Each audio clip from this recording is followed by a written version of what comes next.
The movement we are initiating in Spain is not a copy of any foreign movement.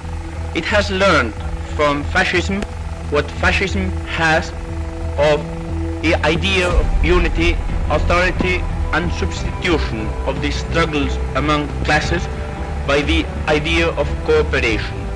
But it will produce in Spain the specific results that may be expected in a country of such a long and glorious history and such a deep personality as our own country is. The following is a reading of Two Spains, Ramiro Ledesma versus José Antonio, by Sultanas H.N. and Judas.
Normally when the topic of Spanish fascism comes up, most would think that Franco hijacked the Falange from the true fascists who followed José Antonio Primo de Rivera.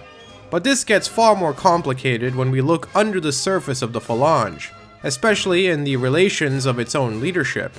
José Antonio Primo de Rivera was not the true face of Spanish fascism, and we see this in the major disagreements that were held between José and Ramiro Ledesma.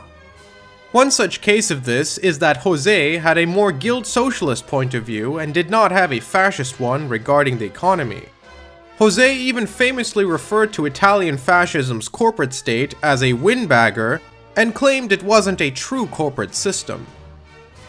José was staunchly into Guild Socialism and even believed that land reform had to take precedence over all other reforms within Spain. In his opinion, capitalism in Spain was so poorly developed. Spain was an agrarian backwater experiencing the extremely disastrous consequences of industrial capitalism. This means that the social revolution that José advocated for required land reforms to avoid the predictions indicated by Karl Marx. José would read Marx a lot, but he did not understand the realities of industrial society, and this caused one of the tactical strategic differences with Ledesma. The latter, unlike José, believed that Spain must fully industrialize by any means to survive. José, in the opposite direction, believed that land reform should not be for industrialization, but to maintain a strong agrarian system. José insisted that the Falange should only do activities within the small towns of the countryside, while Ledesma considered that idea absurd and argued that it was more necessary to conquer the cities without neglecting the peasantry. José had a vision with a great basis in the Catholic tradition. These views came from Donoso Cortés and Vázquez de Mella, hence his guildism, whereas Ledesma held views that were absolutely modern, such as that the state was the cornerstone of all historical development. This came from the fact that Ledesma's main influences were Hegel, Fichte, and above all, Nietzsche. This can be seen in the different views of how the individual functioned in society. José understood person in the Catholic sense and was against Ledesma's disdain for the individual, who wished for the pursuit of a collective and communitarian vision based upon an ethical state. Moreover, Ledesma believed that it's necessary for the revolution to be carried through Soviet and Italian fascist-style state capitalism if necessary, requiring massive nationalizations of industry and public services. Once this has been carried out, the socialization of the land would be carried out by means of a communal or corporative formula, but with industrial unions integrated into the state as the axis of it, therefore promoting class collaboration by coercion. Ledesma knew that the conjuncture of his time demanded this. Whether we like it or not, capitalism leads the way, until it reaches its own destruction and becomes no longer necessary as a transition to a new socialization model that would occur, namely, corporatism.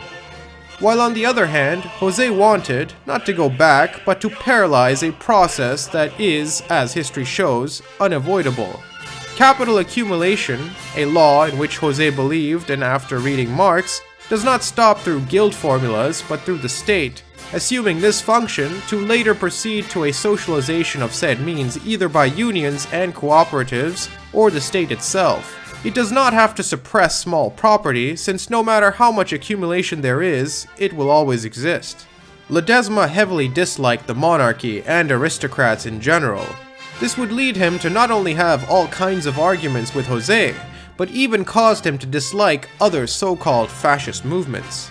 Quote, "And there's Mosley with his shirts, his fascist party and Mussolinian dreams, as Primo de Rivera here, with another team of similar nature. They have a leader, an aristocratic duce, millionaire, that spends his quarters in organizing the party. Thus, Mosley, the English, who is a sir, and an eccentric multimillionaire. And just like that, Primo de Rivera, the Spanish, who is Marqués de Estella, millionaire and extremely refined. Like Staremberg, the Austrian, who is a prince, millionaire too, and everything else. All of them with soft movements of good manners, aspirants of implementing a so-called corporatist state. They are characterized by their notorious tendency to ignore the popular distress since they isolate in privileged social circles. They are attached to all the reactionary forms of society." End quote. Ramiro Ledesma Ramos. José was certainly descended from a line of old aristocrats, and for this reason exactly, Ledesma, who held explicitly proletarian views, would accuse him of not understanding the reality of modern politics. Ledesma was perfectly willing to ally with the left over the traditional conservatives. This was noted in Ledesma's attempts at unifying the Falange with the CNT from 1931 to 1935. The Conquest of the State by Ledesma mentions his views on this quite frequently.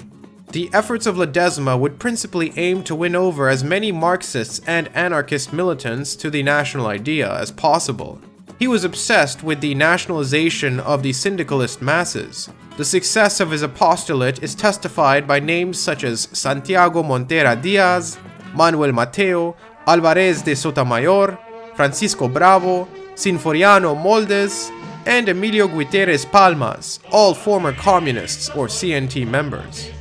While José would go on to try to gain the support of more conservatives such as Franco, without a doubt, it is then understandable and logical that Ledesma was silenced and marginalized by the Franco regime, since, as it is well known by all, it was inclined to set in power precisely these great strengths of financial capital so heavily criticized by Ledesma. Basque financiers in 1933 were looking for a potential leader of a counter-revolutionary movement. Though they provided a trickle of support to Ledesma, he was soon deemed to be both too radical and too unimportant to merit major support. His statements would scare the minds of capitalists and feudalistic conservatives. José denounced capitalism for being an individualist economy at the hands of the bourgeoisie that turned workers, quote, into a dehumanized cog in the machinery of bourgeois production, end quote, and denounced state socialist economies for, quote, enslaving the individual by handing control of production to the state, end quote. He would in turn also say that state socialism was simply another form of capitalism. Ledesma preferred an alliance with the USSR rather than with Western democracies such as Great Britain, a view that clearly shows more similarities of Ledesma with other Axis-aligned countries prior to Operation Barbarossa. Ledesma was noted as saying the following, quote, "Long live the new world of the 20th century, long live fascist Italy, long live Soviet Russia, long live Hitler's Germany, long live Spain, we'll do it, down with the bourgeoisie and parliamentary democracies," end quote. According to the historian Stanley G. Payne, José received a lot of financial support from big business and collaboration with establishment conservatives. Unfortunately, when we look deeper into the evolution of José's own writings and his comments that he made to his close associates, we can definitely understand that this man was nothing else than an opportunist that was trying to benefit from the Italian movement and its relevance. Proof of this is in Falange, A History of Spanish Fascism by Stanley G. Payne. Quote, "Although José Antonio wrote a prologue to the Spanish translation of Mussolini's Il Fascismo, and hung an autographed photo of the Duce beneath his own father's portrait in his office, he had no real personal respect for the Italian leader. He told his intimates that Mussolini had neither created a new juridical system nor effected a revolution, but had merely constructed a myth that the Spanish movement might exploit to its own profit," end quote. Not only did José deny that the Falange was a fascist movement, but he did it many times. The most famous case of him denying that the Falange was fascist was during the 1934 Montreal Fascist Conference, or commonly known Fascist Internationale. José rejected his invitation to the conference, arguing that the Falange were not fascist, but something entirely different. This became somewhat bewildering to Italian fascists. During the universal fascism phase of the mid-1930s, the Italians somewhat inconclusively decided that Phalangists were indeed fascists because of their beliefs in authority, hierarchy, and order, the corporatist inclinations, and their anti-materialist idealism. José, for his part, recognized that all the national renewal movements opposing Marxism and liberalism had some things in common, but also exhibited profound ideological differences. José would, for example, reject nationalism and was actively working with bourgeois elements. He soon admitted to using fascism as nothing else than a facade from which he could benefit from.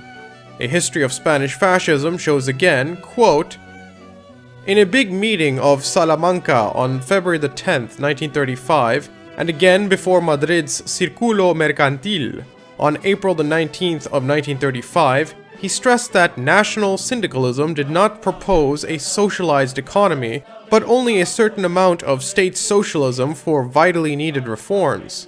He repeated his earlier statement that Mussolini's corporatism represented no more for Spain than a point of departure," end quote. Quote, "It was doubtful that José Antonio had the temperament of a fascist in the conventional sense of the term. He continued to dine, albeit secretly, with liberal friends. He was too willing to admit that the opposition was human, too friendly in personal relations to fit the pattern," end quote. In José's 1936 publication, Cuaderno de Notas de un Estudiante Europeo, he would state his final thoughts regarding fascism. Quote, "Anarchism pretends to solve inharmony between man and his environment by dissolving collectivity in individuals. Fascism pretends to solve it by absorbing the individual in the collectivity. Communism is not a third attitude. It is an invasion of barbarians when it comes to the dictatorship of the proletariat. Anarchism is utopian in its remote aspiration. Anarchism is unrealizable. Fascism is fundamentally false. It is correct in seeing that it is about a religious phenomena, but it seeks to replace religion with idolatry. Nationalism. Nationalism is romantic, anti-Catholic, thus deep down anti-fascist. Thus we see its multi-ordinary character, tiring for its permanent tension. False, as well, in economics, because it does not remove the true base, capitalism. The whole thing of the corporative system can be a phrase. It conserves the duality, employer-worker, although turned giant through unions. This is to say, it keeps the bilateral scheme of the relation of work and, dimmed or not, the mechanic of surplus value. But fascism carefully sees, perhaps above all in Germany, that there is some form of asceticism to assume." End quote. Despite José's facade, he would still talk badly about fascism behind closed doors and would continue to try and play his cards properly in order to get Italian support for his party. Ledesma, as a personality, supported nationalism, whereas José openly opposed nationalist attitudes. This is shown inside the idea of the fatherland of José Antonio. Quote, "If Ramiro openly expresses the need for nationalism, José Antonio begins by repudiating it. Quote, and we are not nationalists because being a nationalist is pure nonsense. It is to implant the deepest spiritual springs on a physical motive, on a mere physical circumstance. We are not nationalists because nationalism is the individualism of the peoples." End quote, end quote. José's approach to the world would certainly be based on a more Catholic-centered politics. This is also elaborated upon in his late writings, where he takes a more humanitarian approach and fully embraces his rejection of fascism, claiming that its lifespan would certainly be short, even going so far as to denouncing the National Socialists for racism. José even argued that they were an irrational democracy motivated by romanticism. Ledesma would actually embrace fascism, though he did disagree with National Socialism on the issues of race. However, Ledesma never disavowed them for it. In fact, he held such a strong admiration for Nazism and Adolf Hitler that he began to imitate Hitler's hairstyle. In 1930, he made a study excursion to Germany where he would be impressed by the SA's paramilitary formations and by Hitler's speeches. In February of 1931, at barely 25 years of age, Ledesma threw himself into politics. Hitler had directly inspired him into action. José, on the other hand, was more interested in carrying on his father's political legacy. His father, Miguel Primo de Rivera, had been the dictator of Spain for about a decade, but it ended in complete failure. His father's policies were even similar to what Franco would do later on. José's views, in many ways, were an imitation of his father and would also reflect into the Franco regime later on. On February the 13th of 1934, the merger agreement between Ledesma and José occurred. This union was born with strong discrepancies between the two themselves and in the party ideologically. Inside the Falange, monarchists lived within it, some authentic fascist revolutionaries, a few liberals, and some Carlists. The main concerns of those on José's side were the heavy social changes that Ledesma argued for, especially his economic radicalism. They feared the proletarianization of the Falange. Eventually, the merger would fail and they would split apart. As I said, José was a humanitarian and, in a way, a pacifist. What José called the dialectics of fists and guns at the Teatro de la Comedia event, he argued that in order to fulfill the desired cultural and historical regeneration of Spain, it must be achieved from a purely defensive use of violence. That way, when the Falange would use violence, it would therefore be moral and legal. But 41 Falangists were killed by leftists before José allowed his followers to fight back. In 1935, Ledesma, in disagreement with the party line of the Falangist movement, gave his diagnosis. Quote, "Freezing of revolutionary spirit, passivity and inactivity, immersion in sterile parliamentarian politics, growing presence of writers disconnected from the preoccupations of the people and the true political vocation, excessive right-wing direction of the party." End quote. In Discurso a las Juventudes de España, the most important of Ledesma's works, a book where he argues that Spanish fascists should be more concerned with tactics and strategy rather than theory, Ledesma argues for a national revolution with objectives of the exaltation of human power, requiring the purification of man by violence. So in response to the 41 deaths, Ledesma ordered blood for blood. The deaths of Falangists rose by another 67, while about 64 leftists were killed. Overall, 108 Falangists had died from these conflicts with the left. José was initially reluctant to embrace terroristic violence, but he eventually relented to the satisfaction of the Falangist cries for vengeance. Matias Montero was murdered while selling Falangist newspapers, becoming a martyr for the small movement in 1934. By June of 1934, 10 of them were dead, killed primarily by the socialists, but also with an anarchist contribution. The socialists had no intention of allowing a fascist movement to develop in Spain. This included attempts on José's life and other leaders like Ledesma. After the 10th fascist, Juan Quellar, was killed and had his corpse abused in Madrid on the 10th of June 1934 during a confrontation with socialists, the Falangists attacked a group of socialist youth, killing a young woman, Juanita Rico, who was alleged to have abused the corpse and seriously wounding 2 other socialists. Rico received a large funeral and was hailed as, quote, the first victim of fascism in Spain, end quote. Rico's killers seem to have acted on their own initiative without informing their superiors, and an escalation of violence soon followed.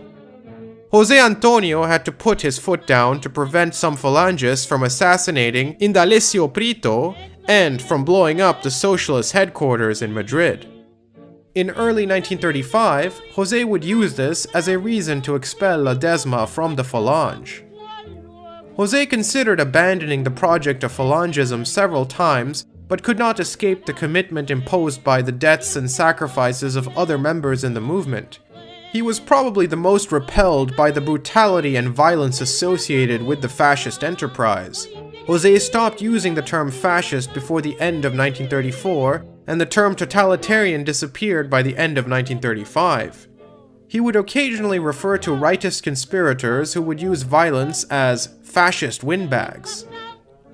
Internal tensions over the draft of the political program was another reason for Ledesma's expulsion. The power struggle between Ledesma, who espoused a radical and corporatist vision, and José, who held a more conservative and aristocratic one. Martin Blinkhorn recognized at least 4 different ideological strands within the Falange, a somewhat ecumenical party from the fusion upon the expulsion of Ledesma.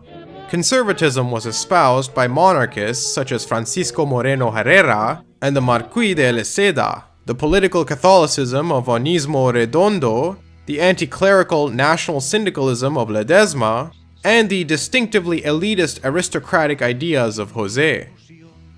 Those who followed José took no hesitation in discrediting Ledesma, burying him in the most fallacious criticisms. Ledesma was accused of being envious, called a Bolshevik, and accused of being a vulgar proletarian in most of the books on National Syndicalism written by Falangist intellectuals. Ledesma was soon considered a secondary author of National Syndicalism.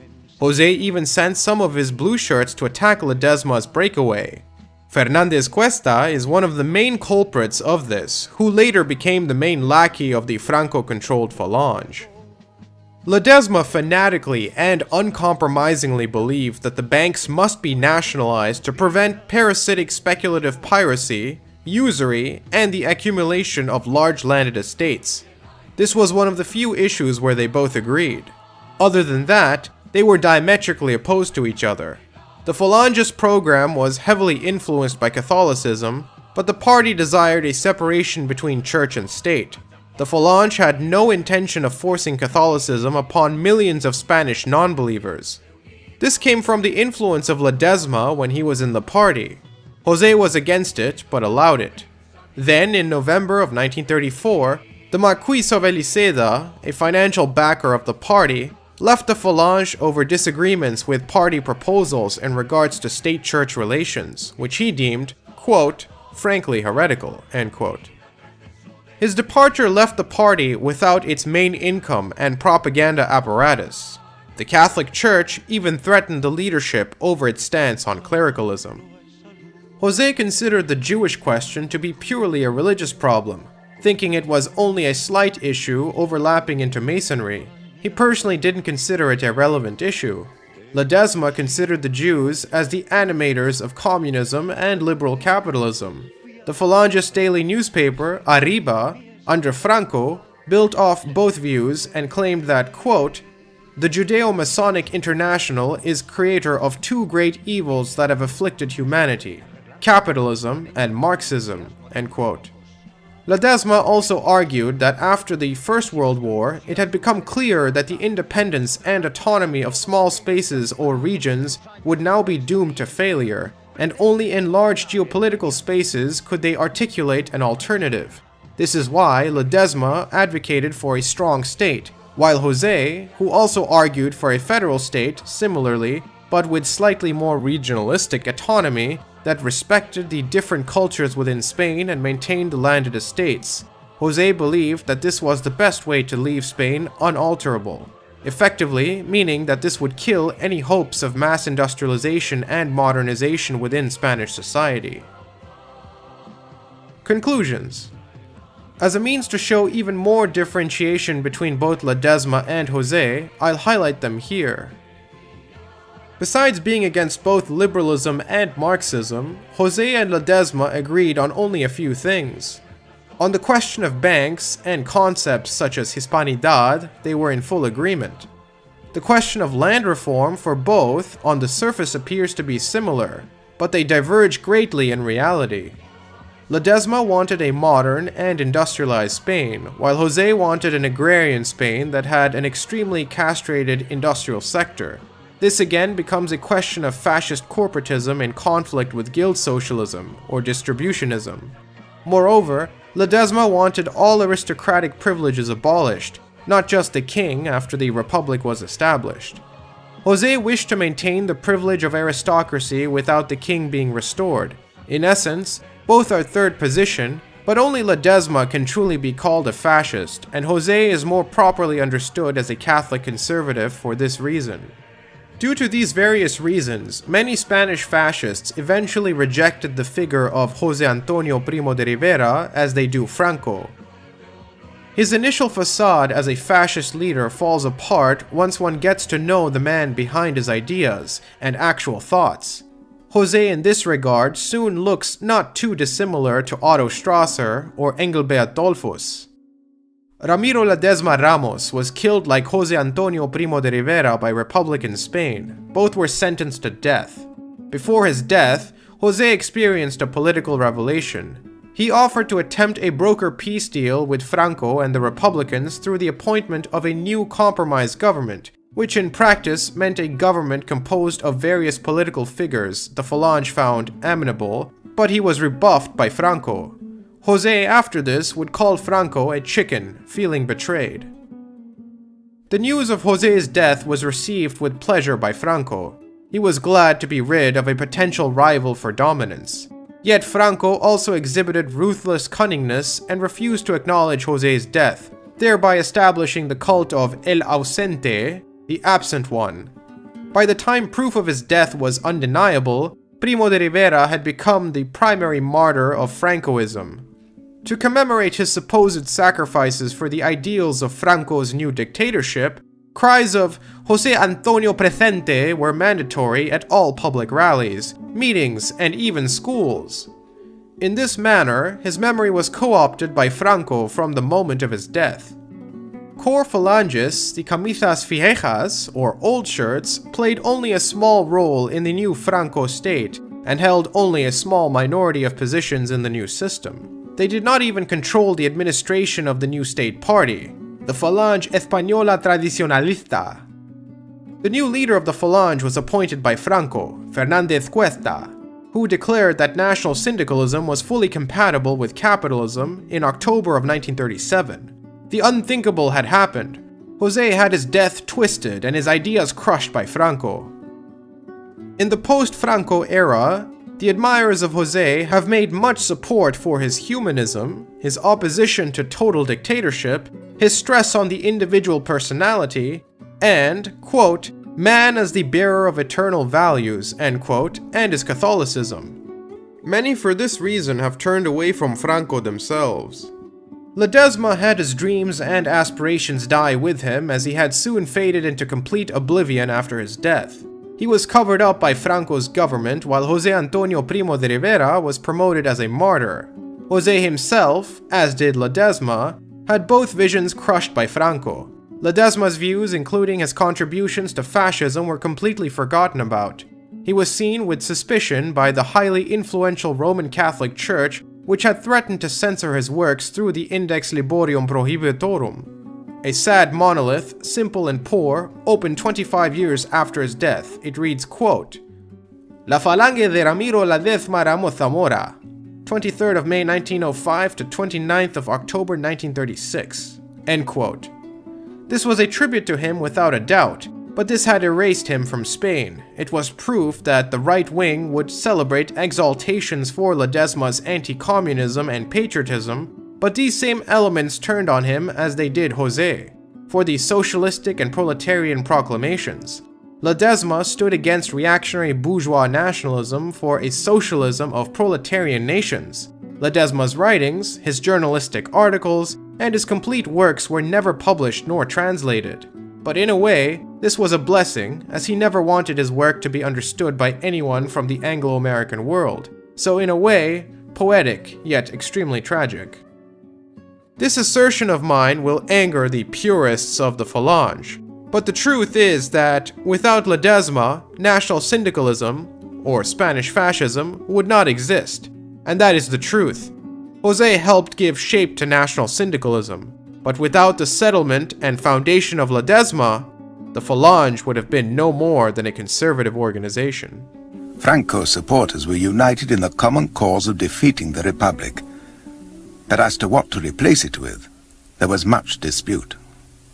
First, there were the fascists, the Falange. Before the war and his imprisonment, their leader, José Antonio, had tried to present a doctrine of seductive simplicity.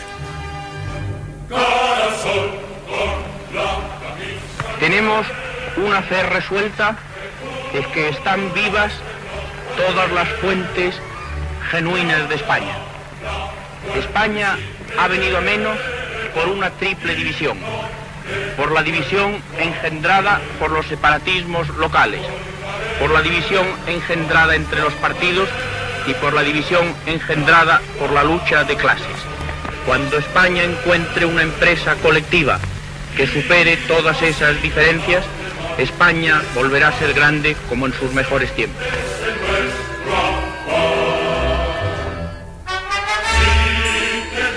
The Falange's fascism was disguised by revolutionary jargon. Narciso Perales was one of its first members. The Falange was a revolutionary movement which wanted to carry out profound changes in the Spanish society of those times, changes which are still necessary today. José Antonio proclaimed a doctrine which resolved opposing doctrines in society. It upheld spiritual values and the belief in the fatherland as our common and universal destiny, and at the same time it aimed for a social revolution. The agrarian reform would turn the land over to the peasants, so that the vision of giving the ownership of the land to those who work it would come true. Banks would be nationalized, because it was considered unjust that the savings of all the Spanish people should be controlled by a few who dominated the economy of the country.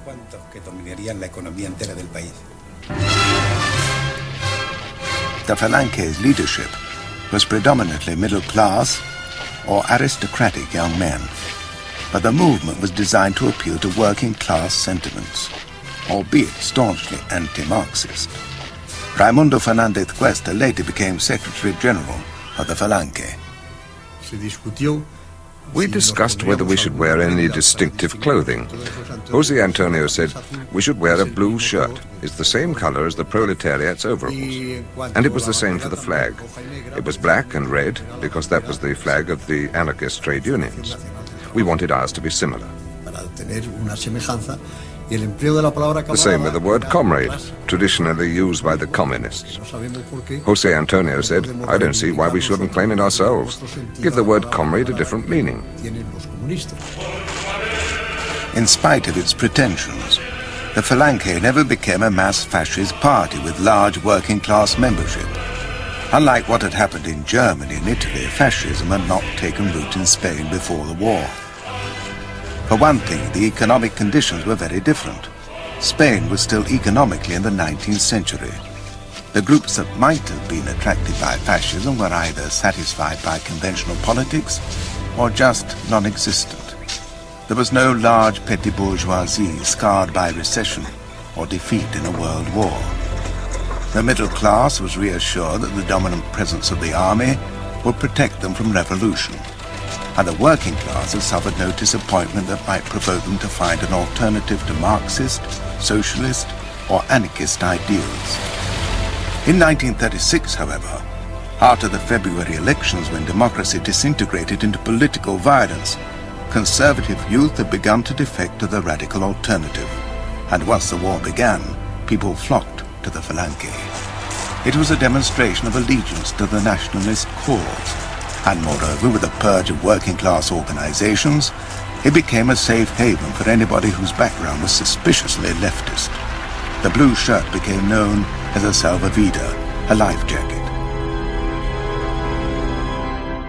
Como los elegidos de los dioses, como Sigfrido, te enfrentaste con el dragón, como Amadís, luchaste por afán por la dama de tus desvelos para librarla de bruja, como Garcilaso hiciste poesía y caíste por el imperio, sin casco ni coraza, a cara descubierta, al asaltar el castillo de tus ilusiones. En tierra de palmeras gallardas cual fuera, y cerca del mar Mediterráneo, clásico como tu cultura, luminoso como tu cerebro y azul como tu camisa, reposa por ahora cuerpo, pero tu alma habrá entrado ya en ese paraíso que cantaras y en donde en las gambas de las puertas, junto a los ángeles con espadas, hacen guardia tus escuadras caídas cara al león. Y por España victoriosa de todos sus enemigos, sin pactos ni mediaciones.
vi dico che passeremo!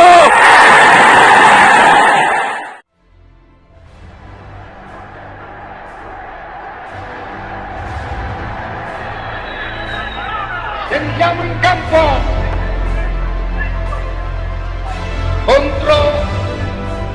democrazie plutocratiche e reazionarie dell'Occidente? Popolo italiano, corri alle armi!